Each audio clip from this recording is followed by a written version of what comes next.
उत्तर प्रदेश सरकार द्वारा प्रस्तावित यमुना एक्सप्रेसवे के वृंदावन कट से यमुना नगर सीमा तक नई 4 लाइन सड़क निर्माण कार्य किया जाना प्रस्तावित किया गया है, जिसको लेकर रविवार को पानीगांव क्षेत्र के एक बगीचे पर किसानों ने बैठक कर मुख्यमंत्री योगी आदित्यनाथ सहित जिला प्रशासन से मांग की है कि वृंदावन यमुना एक्सप्रेसवे कट तक नई सड़क का निर्माण न किया जाए, बल्कि पुरानी सड़क का चौड़ीकरण कर दिया जाए, जिसके चलते सरकार को भी अतिरिक्त धनराशि खर्च नहीं करनी पड़ेगी और वृंदावन के लिए आने वाले दर्शनार्थी एवं श्रद्धालुओं को, पर्यटकों को लाभ मिलेगा। साथ ही उस रोड पर संचालित होटल, रेस्टोरेंट, ढाबा इत्यादि लोगों को भी नुकसान का सामना नहीं करना पड़ेगा। इस संदर्भ में जानकारी देते हुए युवा किसान देवेंद्र चौधरी ने कहा कि किसानों ने मीटिंग ऐसे उद्देश्य से रखी है, वर्तमान में यमुना एक्सप्रेसवे से वृंदावन कट के लिए जो रोड चल रही है, इसी का चौड़ीकरण होना था और इस पर किसानों ने अपनी सहमति, अपनी इच्छा से, स्वेच्छा से सबने दे दी थी और सहमति भी करा ली गई। लेकिन किन्हीं कारणों से विभाग द्वारा गुमराह करके, कुछ प्रॉपर्टी डीलरों द्वारा गुमराह करके उस रोड को यहाँ चौड़ीकरण न करवा करके किसी दूसरी जगह से प्रस्तावित कराया जा रहा है। हम उसका विरोध करने के लिए तैयार हुए हैं। हम किसानों की ये राय है कि जब ये वर्तमान में रोड चल रही है, बहुत कम खर्चे में जो नई रोड बनेगी उसकी अपेक्षा 40% के खर्चे पर ये रोड तैयार हो सकती है, तो ये पैसा बर्बाद क्यों किया जाए। जो है इसमें पैसा बचेगा वो अन्य विकास कार्यों में लगाया जाए। जब नई रोड निकल जाएगी तो इस रोड पर जितना भी विकास कार्य हुआ उसका कोई मतलब नहीं रह जाता और किसी भी जो हजारों लोगों को रोज़गार मिला हुआ है इस विपदा के समय में, कोरोना काल के समय में, उन लोगों के चूल्हे बंद हो जाएंगे, उनका क्या होगा, बेरोजगार हो जाएंगे। जी, मैं ये कह रहा हूँ कि इसी परिप्रेक्ष्य में हम कहना चाह रहे हैं कि ये सारी चीज़ों को ध्यान में रखते हुए जो एक विकास खड़ा हुआ है इस रोड पर, उस पर फिर क्या होगा, पूरे अंधकार में चला जाएगा। ये जितना पैसा लोगों का लगा है, लोग बेरोजगार हो जाएंगे। जब नई रोड निकल जाएगी इस रोड पर कौन आएगा, तो नुकसान तो। और उस रोड से जब गवर्नमेंट कोई भी काम करती है तो जनहित फायदे के लिए करती है। उस रोड में कोई भी ऐसा जनहित नहीं है, एक भी जनहित ऐसा नहीं है जिससे कि वो कोई फ़ायदा हो। अब बात करते हैं कि रोड में इसमें टेढ़ के लिए कर्व सेट कर दिए गए।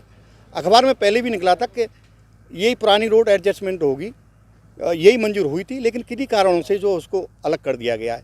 इस रोड पर ना तो एडजस्टमेंट में कोई परेशानी, क्योंकि गवर्नमेंट की 12 मीटर चौड़ी ज़मीन तो अपनी खुद की है, बाकी 9 मीटर एक्स्ट्रा लेनी है। 12 मीटर ज़मीन का क्या होगा उनकी का। ये भी बहुत 20-25 करोड़ रुपए की बैठती है। उस 20-25 करोड़ से बहुत विकास होगा, ये बेकार चला जाएगा। दूसरी रोड निकालने से क्या फ़ायदा है। वो पैसा तो हमारा जनता का है, किसी के पर्सनल पॉकेट का नहीं है। क्योंकि ये कह दे कि साहब तुमको क्या, हम अपनी जेब से खर्च कर रहे हैं। ये पब्लिक का पैसा है, पब्लिक के पैसे का सदुपयोग हो, हम ये कहना चाहते हैं। और वर्तमान जगह पे यही रोड निकले। किसानों को पहले सरकार के लोगों ने 4 मीटिंग ली हैं, सब किसानों को इकट्ठा करके दस्तखत कराए और मुआवजे के मामले में भी कोई दोगुने चौगुने की बात नहीं चली है। अब जे क्या कहते उसे पैसा पिल गया, क्या हो गया, इसलिए रोड को पहले मंजूर यही रोड हुआ है और अब दूसरी जगह पे ले जा रहे हैं। हम इसी रोड को चाहते हैं, हम इसी रोड को चाहते हैं। इस पर पहले से हमारा काम चल रहा है। आप सरकार से क्या कहना चाहेंगे? हम तो सरकार से यही कहना चाहते हैं कि रोड यही बनना चाहिए। इसमें खर्चा भी कम है इसमें, और रोड भी पहले से सही है। यही चौड़ा हो जाए, कम लागत में, कम में बन के तैयार हो जाएगा। साथ ही शिवा कुमार ने कहा, हमारा तो ये विरोध है जी, जब हमने यहाँ साइन कर दिए कि हमें बड़े रेट का मुआवजा नहीं चाहिए, जो रेट सरकार हमें देगी, और यहाँ इतना रेवेन्यू सरकार ने जो हमसे लिया है, लोगों ने यहाँ प्रॉपर्टी खरीदी है, ढाबे बनाए, यहाँ कम से कम 1000 परिवारों के बच्चे पढ़ रहे हैं, रोजी रोटी चल रही है, उनकी सब छिन जाएगी। आप बताओ कहाँ जाएंगे लोग। किसी ने पैसा ब्याज पे लेकर यहाँ काम करा है, किसी ने अपनी ज़मीन बेच के अपना ढाबा बनाया है। आज सबका व्यापार चौपट हो जाएगा और सब किसान और सब व्यापारी, छोटे बड़े दुकानदार सब तैयार हैं कम रेट पे लेने को। अगर आप इसे रोड बनाओगे तो इसमें 60% का अंतर है।